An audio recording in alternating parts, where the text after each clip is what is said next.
আউযু বিল্লাহি মিনাশ শাইতানির রাজিম বিসমিল্লাহির রহমানির রহিম আলহামদুলিল্লাহ আসসালাতু ওয়াসসালামু আলা রাসূলিল্লাহ সাইয়্যিদিল আম্বিয়া ওয়াল মুরসালিন ওয়া আলা আলিহি ওয়া সাহবিহি আজমাইন। আসসালামু আলাইকুম। আজকে আমি জুজ 12 থেকে সূরা ইউসুফের 23 নম্বর আয়াত নিয়ে একটু আলোচনা করব। এই আয়াতে আল্লাহ আমাদের সামনে তুলে ধরেছেন একটা চিরন্তন পরীক্ষা, সেটা হলো টেম্পটেশন বা প্রলোভন। এই সূরার আগের আয়াতে আমরা দেখি যে ইজিপ্টের মন্ত্রী বা আজিজ তিনি ইউসুফ আলাইসাল্লামকে তার বাড়িতে এনে তার স্ত্রীকে বললেন যে ইউসুফ আলাইসাল্লামের যত্ন এবং প্রপার সম্মান করতে এবং তাকে সম্মানের সাথে রাখতে।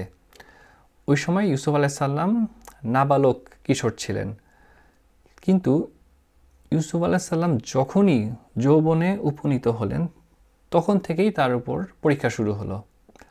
কী ধরনের পরীক্ষা? আজিজ এর ওয়াইফ ইউসুফ আলাইসাল্লামকে সিডিউস করার চেষ্টা করছিল।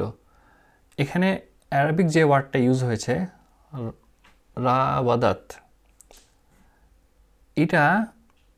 এই ওয়ার্ডটা খুব ধীর, রিপিটেড, পরিকল্পিত প্রচেষ্টাকে বোঝায়।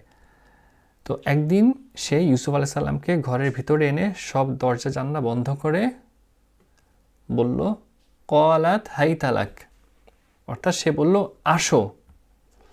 তো একবার একটু ভাবুন যে সে একটা যুবক, পরিবার থেকে সে দূরে, অপরিচিত দেশে, সব দরজা জানলা বন্ধ, কেউ দেখবে না, কেউ জানবে না। আর এটা হঠাৎ কোনো আশা পরীক্ষা না, এটা ছিল টার্গেটেড, নিয়ন্ত্রিত, দীর্ঘমেয়াদী প্রলোভনের একটা পার্ট। এবং কোরআনও আমাদেরকে খুবই অনেস্টলি জানায় যে ইউসুফ আলাইসাল্লামও তার প্রতি আকৃষ্ট হতে পারতেন যদি না তিনি রবের প্রমাণ প্রত্যক্ষ করতেন। অর্থাৎ ইউসুফ আলাইসাল্লামও মানুষ ছিলেন, তারও অনুভূতি, চাহিদা সবই ছিল, কিন্তু সেই ক্রুশাল মোমেন্টে তিনি বলে ওঠেন ক্বালা মাআযাল্লাহ, অর্থাৎ আমি আল্লাহর কাছে আশ্রয় চাই। তো এটা কোনো ডিবেট না, এটা কোনো দীর্ঘ বক্তৃতা না, জাস্ট প্লেন অ্যান্ড সিম্পল আল্লাহর কাছে আশ্রয় প্রার্থনা। এবং এরপর উনি কী করলেন? এরপর তিনি দৌড়ে পালায় গেলেন বা দৌড়ে পালানোর চেষ্টা করলেন। তো এটাই হলো তাকওয়ার আসল রূপ। পাপের সামনে দাঁড়ায় কোনো আলোচনা নাই, নিজেকে শক্তিশালী প্রমাণ করার কোনো প্রয়োজন নাই, বরং সরে যাওয়াটাই রাইট মুভ। তো আমি এই সিরিজের আগের আলোচনায় বলেছিলাম যে আল্লাহ শুধু অশ্লীলতাকে হারাম করেন নাই, বরং অশ্লীলতার কাছে যাওয়াকেও আল্লাহ হারাম করেছেন। সো যেখানে এই টাইপের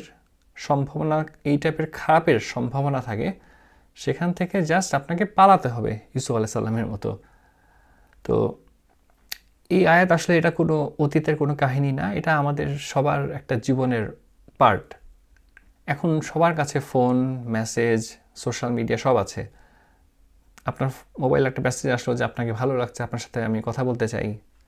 তো এটাই হলো একটা ধীর প্রলোভন, আজকের ওয়ারাওয়াদাত। তো আপনি নামাজ পড়েন, রোজা রাখেন, কোরআন তেলাওয়াত করেন, কিন্তু হারাম সম্পর্ককে আপনি যদি হালকা মনে করেন, তাহলে এই আয়াতটা আপনার জন্য একটা warning. Don't persist in sin. পাপকে লম্বা করবেন না, অপ্রয়োজনীয় কথোপকথন চালায়া যাবেন না, হারামকে ছেড়ে ফেলেন। এটা যদি কোনো সম্পর্ক হয় তাহলে সেটাকে হালালের পথে নিয়ে আসুন, আর নাইলে আল্লাহর পথে এটাকে ছেড়ে দেন। আল্লাহ আমাদের সবাইকে ইউসুফ আলাইসাল্লামের মতো শক্ত ঈমান দান করুন, যেন টেম্পটেশনের মুহূর্তেও আমরা বলতে পারি মাআযাল্লাহ, অর্থাৎ আমরা আল্লাহর কাছে আশ্রয় চাই। বারাকাল্লাহু লি ওয়া লাকুম ওয়া আসসালামু আলাইকুম ওয়া রাহমাতুল্লাহি ওয়া বারাকাতুহু।